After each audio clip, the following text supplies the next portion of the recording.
Magandang araw. Ito po ay isang collective love reading para sa nakakaisip o nakakaramdam ng malalim na koneksyon sa isang tao. Tingnan natin ang enerhiya sa pagitan ninyong dalawa. Ang nararamdaman, katotohanan, at ang posibilidad. Take what resonates and let your intuition guide you. So, simulan na natin. First card. Current energy o yung general state ng taong iniisip mo.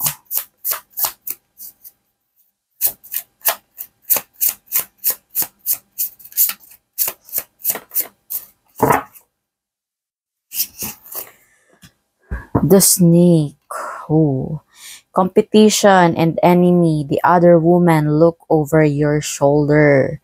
So, meron ditong nang aahas. Hindi. Current energy ng partner mo is something may competition or something na parang hindi totoo or other woman look over your shoulder. So, merong nang aahas, ganun, sa partner mo, may umaaligid-aligid, ganun, and pwedeng nang-i-spy sa'yo dahil ikaw yung kanyang current partner, no? Yun, na pwedeng nag-iintay lang ng pagkakataon na matuklaw ka or sakmalin ka, yung tipong pwedeng, di ba ganun yung mga ahas, no? Minsan, lilingkis-lingkis sa'yo, yung parang ganon, amo-amo, yun pala sinusukat niya yung kakayahan mo, di ba? May narinig akong kwento nung nakaraan tungkol sa snake. Hahapyawan ko lang, no? Yung snake daw, yung isang babae daw is nag-alaga ng snake. Tapos, nagpapalaki siya ng, alam mo yun, yung bago siya nagpapalaki is, sinusukat niya yung amo niyang babae. Ganon. So, lagi mula head to foot, yan, nililingkis siya nung ahas, no? Hindi kumakain yung ahas, so nag-worry yung babae, no? Yung amo niya doon sa ahas, yung alaga niya, ba't hindi kumakain?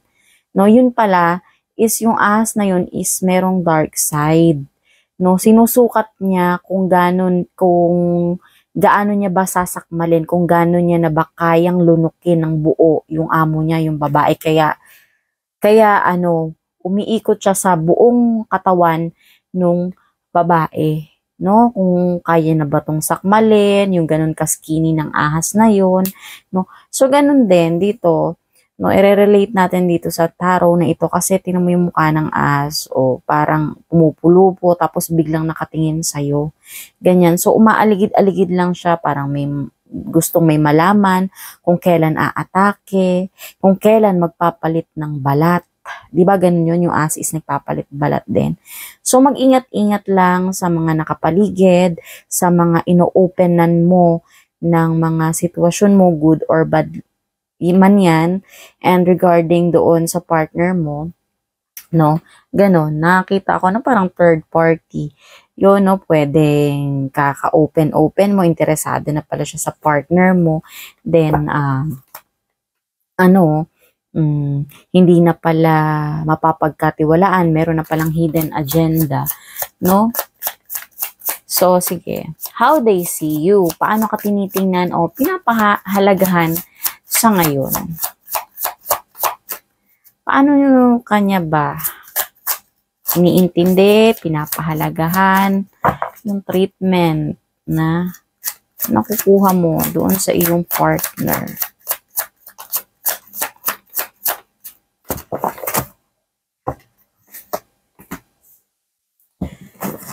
So,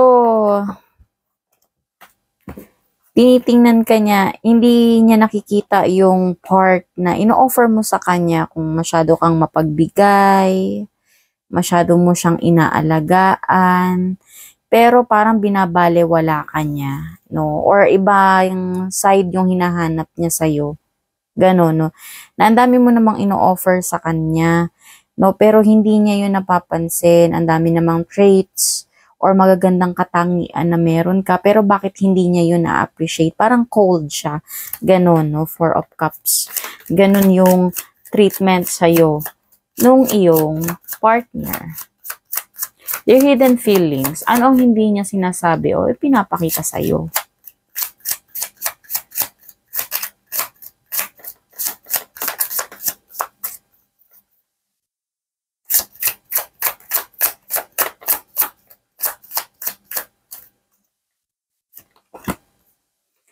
The World. Kung sino ka mang nanonood ngayon, no? So, may mag-end na cycle. Mag-prepare ka lang.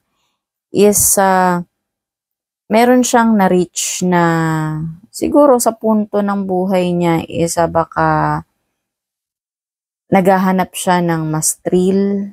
Naghahanap siya ng mas, alam mo yon, na baka masyado kang mabait sa kanya. Ha? Baka yung tipong, alam mo yon, or pwedeng nasasakal siya sa'yo, so may mag-end na cycle, or naabot niya na yung cycle na to na, siguro yung nakaraan, baka nagpalabas din siya ng sobrang emotion sa'yo, pag-aalaga, pag-intindi, binigay niya naman lahat, pero ngayon is parang nauubos siya, pwedeng ganong cycle yon, or pwedeng ikaw is, parang naibigay mo naman lahat, ganyan, hindi na kayo nagiging compatible, is parang nawawala na siya ng thrill sa'yo. So, hindi niya yun masabi na parang tapos na siya sa ganung stage, parang tapos na siya doon sa treatment niya sa'yo. So, yun, no, hindi niya masabi-sabi sa'yo, hindi niya maipakita, or hindi niya ma-explain, no, na yun yung nararamdaman niya, is parang naubos siya, or natapos na siya sa'yo. So, yun. So, ano yung intention? Ano ba talaga yung balak niya pagdating sa connection ninyo? Ano ang balak niya pagdating sa connection ninyo? Oops, may ito. Knight of Swords. No, gusto niya namang sabihin, gusto niyang madaliin ang pagsasabi sa'yo, no? Kaya lang hindi niya alam kung ano ba yung totoo para sa kanya. Pwedeng iniisip niya na masaktan siya, masaktan ka, ganon, no? Pwedeng, alam mo yon, merong mangyari sa'yo na hindi niya rin naman gusto. Pero gusto niya na kasing kilusan ito. Kaya tingnan mo yung treatment niya, parang cold siya. Kasi parang nakaharap yung kabayo dito sa The World, no? Kasi gusto niya ng, alam niya na, na parang over na siya sa'yo. Ganon, no? Na tapos na siya. Gusto niya naman nang sabihin, ang hindi niya lang masabi talaga is, kung ano yung magiging reaction mo, no? Maybe, siguro ayaw, alam niya na masasaktan ka na kasi nasasaktan ka na niya ngayon eh, nararamdaman niya yon, no? Kaya lang, ayaw niya na parang mas malala pa sa iniisip niya yung pwedeng mangyari, no? So, kahit siya, even siya is confused siya, no? Na kung paano niya i-deliver yung message niya, yung totoong gusto niyang sabihin para sa'yo. So, yun yung intention niya. Soul lessons between you. Ano yung tema o yung karmic contract ang nilalaro ninyo sa isa't isa? Yung tema or your karmic o yung karmic contract ninyo sa isa't isa. Bakit kailangan mangyari to?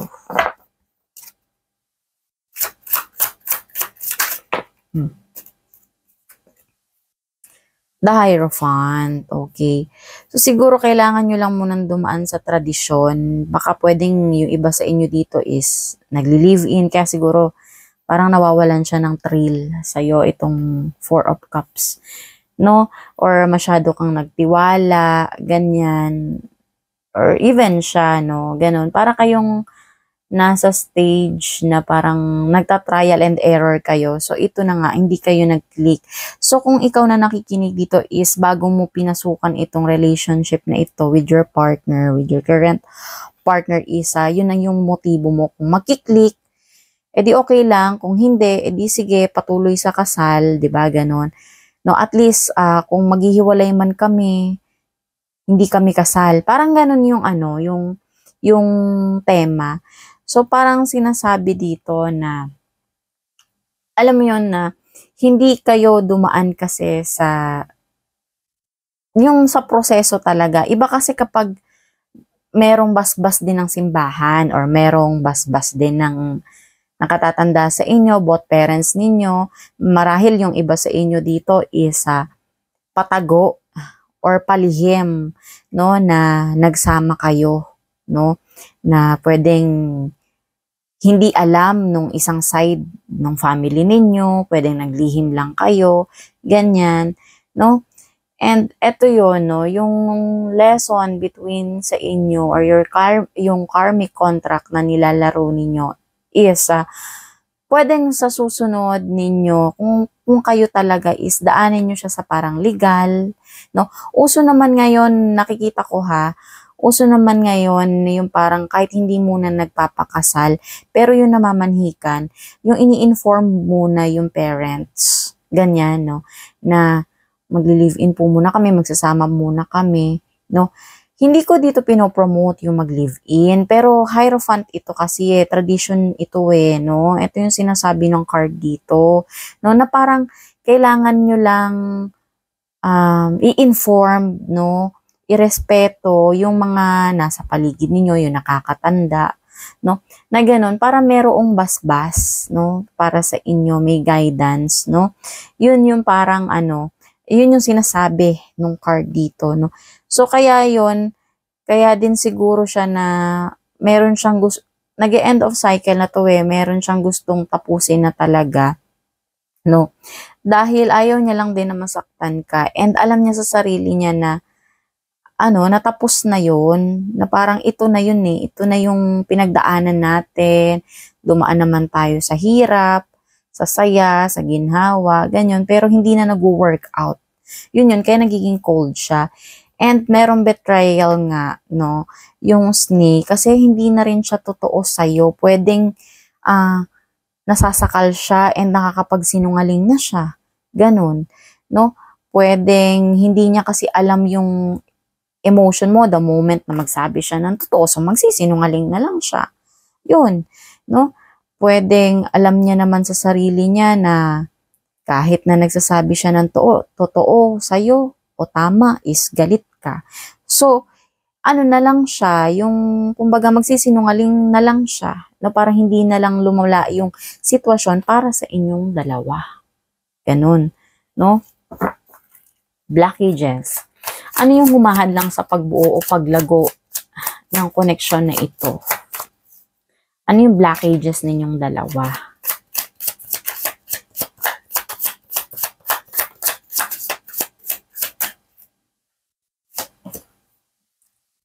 Nine of Pentacles.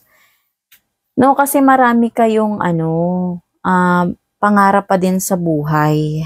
No, yung tipong gusto nyo sana na kahit magkasama kayo, is yun, naaabot, yung typical na parehas na mag-partner, naaabot ninyo yung mga gusto nyo sa buhay, yung karangyaan ng buhay. Iba-iba naman tayo ng definition ng karangyaan sa buhay, no? Pwedeng yung slow mornings, ganyan, no? Pwedeng yung kahit magkasama lang kayo pero nagta-travel kayo, no, pwedeng ganon. Nagkakaroon ng conflict, baka hindi kayo compatible doon sa kagustuhan ng bawat isa. Pwedeng nagde-demand yung isa sa inyo dito ng gusto niya ng marangyang buhay. Iba yung definition niya ng marangyang buhay. Like for example, yun nga is gusto mag-travel na mag-travel. Pero hindi naman sapat sa income ninyong dalawa. Diba? Pwedeng yung isa is gusto na mag-settle down, gusto nang mag-anak, pero hindi pa naman, ang gusto naman ng isa is gusto mag-anak isa, kailangan nakasal muna ng bongga, kasi kahit hindi naman ganun kabongga, pero both sides is kailangan invited, no? Nandito yung the Hierophant no? Pwedeng ganun, no? Humahad lang din, posible na humahad lang dito sa pagbuo nyo o yung sa connection na ito is yung mga plano nyo nga is hindi na talaga tugma, no? Iba yung definition mo ng pamumuhay at iba rin yung kanya, no? Yun. So, hindi na kayo compatible, hindi kayo nagkakaintindihan, no? So, alamin natin dito kung ano yung potential outcome o kung magpapatuloy.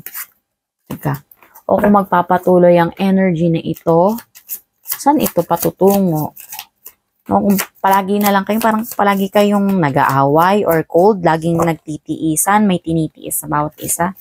Ganon. So, kung magpapatuloy ito, saan ito patutungo?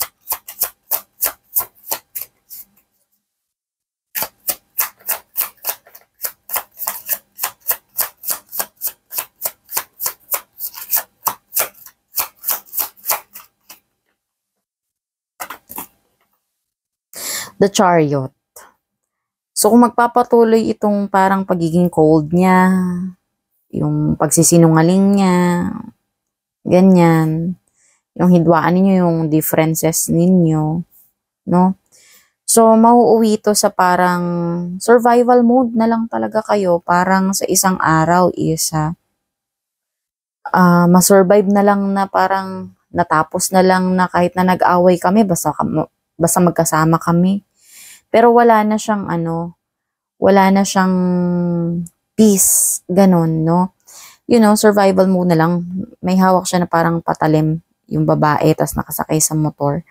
Tapos parang anytime ready naman siya na magpatuloy, no, lumaban, mag-survive, no? Ganyan din makita mo, 'di ba, ready yung babae, no? Applicable to na kung babae or lalaki ito. No, na magpatuloy na lang sa buhay, na parang gano'n na lang, paulit-ulit na lang, basta nasa survival mode na lang, ng pagtitiis, basta makaraos na lang sa isang araw. So, yun na lang, hanggang doon, kung magpapatuloy pa ito nang hindi nyo nire-resolva, gano'n, nang hindi ninyo ini-inform yung bawat isa kung ano yung differences ninyo, kung ano yung gusto ninyong mangyari, kung walang, parang nagpapataasan kayo ng ihi dito So, yun na lang, isusurvive nyo na lang sa araw-araw, no? Yung pagiging, ninyo, yung sinasabi ninyong kapayapaan, yun ba yung payapa para sa inyo? Yung kahit nag-aaway kayo sa buong mag-araw, is magkasama kayo, pero hindi naman kayo nagkakaintindihan na. Kaya siguro parang atat na atat siya na gusto na lang na, gusto niyang sabihin sa'yo yung gusto niyang mangyari. Kasi, hindi na talaga nag-work out, no? Na parang paulit-ulit na lang kayo sa cycle, no? Yan, no? Cycle din to itong the world, no? Na gano'n na lang, na paulit-ulit na lang away, bate, pagsasama. Away, bate, pagsasama. Pero hindi naman kayo nagbibigayan. Iba naman yung perception ninyo ng pamumuhay. Palagi naman may nagsisinungaling para lang ma-prevent yung peace, no? Kahit hindi na siya tama. So, may pagiging cold, no? Yun, no? Na kahit lahat naman ginagawa ng isa sa inyo, pero nandun, parang merong walang appreciation dito. So, yun. Yun yung reading mo. Yun yung message para sa puso mo ngayon, no? Pero tandaan, ang tunay na connection ay laging nagsisimula sa sarili. So, ingat ka at padayon sa pag-ibig. Bye!